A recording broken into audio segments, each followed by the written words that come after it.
Welcome to Mojo Travels, and today we'll be counting down our picks for the top 10 destinations in Korea. Are you a fan of our videos? Be sure to subscribe to Mojo Travels and ring the bell to be notified about our latest videos. For this list, we're looking at the top tourist destinations in South Korea. Let us know in the comments which you think is a must-see. Number 10. Chuncheon. It's still a large and important city, but it's a little sleepier than Seoul to the south. This makes it ideal for people who want a city break but are a little daunted by Seoul's status as a high-tech metropolis. In a picturesque river basin, Chuncheon has many peaceful islands you can visit while there, including some that have been featured on TV before. For something you won't find anywhere else, head to Gongchan Sculpture Park, a place it's easy to lose a few hours exploring.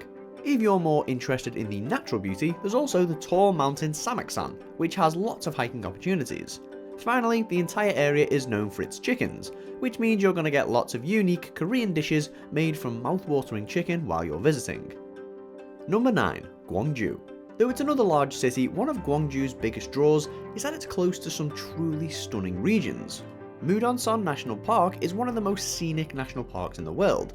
Though some parts of Mudonsan are closed off for visitors, most of it you'll be able to explore freely, making it an ideal destination for hikers. For the best views, climb to Mudonsan Seosokdae and take in the sights, while you can also visit the beautiful Jungmesa Temple, home to the Buddhist monks. Back in the city itself, and Gwangju has many esteemed museums, like the Gwangju National Museum and Museum of Art. If you're interested in Korean art or history, you'll absolutely want to visit these places. While travelling from place to place, ensure you stop at the many markets for some traditional Korean food. Number 8. CHEONJIYEON Waterfall. You can spend an entire day on Jeju Island simply enjoying the company of this majestic waterfall. It's over 70 feet high and every evening is illuminated, meaning that it's just as incredible no matter what time of day it is. Though, of course, stay there for hours to ensure you definitely saw the waterfall at its best. Even the path you have to walk down to reach the waterfall is part of the experience and will take your breath away.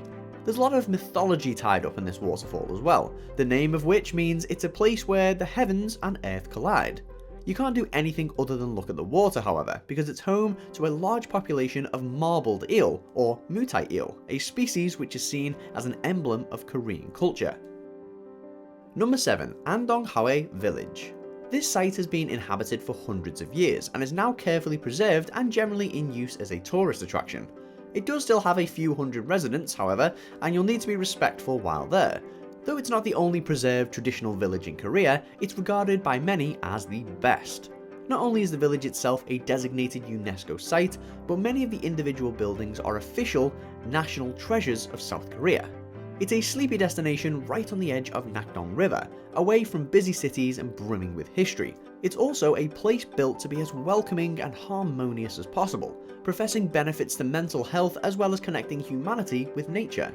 If you like Korean history and spirituality, then spend a day enjoying the peaceful HAHOE folk village.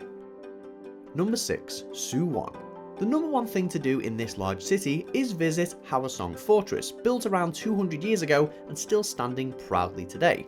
The entire fortress is right in the heart of the city, making it very easy to visit and not too far from the capital either.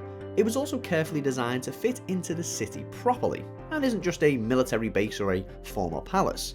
When you're done exploring the many still standing monuments to Korea's past, you can also head to the museum to learn about how exactly these buildings were constructed. There's also another nearby folk village, but for a glimpse into more recent history, head to the Samsung Innovation Museum. Samsung is a Korean company, and this museum in Gyeonggi-do is all about electronics. Number 5. Busan. Located on the country's southern coast, Busan is famous for its dreamy beaches. Clear water and white sands will be yours during your Busan city break, giving you the perfect blend of R&R and cosmopolitanism. Because of its position on the coast, you're also going to find a lot of traditional delicious seafood. That's why you should absolutely check out Jakalchi Fish Market while you're there, which serves unique dishes you won't find anywhere else. If you really want to get up close to the ocean, you should definitely visit the city's huge sea life aquarium, one of the best in the world. It's not just the sea that Busan is close to, however, it's also surrounded by hills and cliffs found in Jeongdae Resort Park. This is an easy place to while away the hours enjoying the natural world, whether that's an early morning hike or a leisurely stroll in the evening. Number 4. INWANGSAN. If you want a good view of Seoul, then INWANGSAN Mountain is the only place to go. You can see much of the city's horizon and many skyscrapers from here, while still feeling far enough away from the hustle and bustle. Though the mountain alone has many distinct natural features that make it completely different from other mountains you may have visited, it's also got a lot of ancient and modern buildings on it. Specifically, it has fort walls built hundreds of years ago to ward off invaders, while some parts are still used by the South Korean military today. This does mean that some parts of the mountain are off limits, but you'll clearly be able to see where you can and can't go when there. It is a perfect hiking destination even for Seoul's many city slickers. Number 3. Jeonju. Another destination for the history buffs, Jeonju is just as popular with tourists within South Korea as it is for those abroad. Nicknamed the Museum Without Walls, Jeonju really is a slice of Korean history, full of preserved temples, walls, buildings, and tombs. It's so culturally significant because it was actually a regional capital for centuries. And now the city thrives on the tourists this significance brings. You'll definitely want to visit Bulguksa Temple, which is home to many large Buddha statues and many important Korean artifacts. But there's also the National Museum there, where all your questions about the area will be answered, and another popular folk village, ANDONG Folk Village. It's truly a window into the past, and you could spend weeks learning all about the many tombs, temples, and Buddhism in Korea. Number 2. Jeju Island. CHEONJIYEON waterfall may be on Jeju Island, but this large island has plenty more to offer when you're done seeing the falls. This volcanic island is home to the entire country's tallest mountain, Mount Halla. But don't worry, it hasn't erupted for over 1,000 years.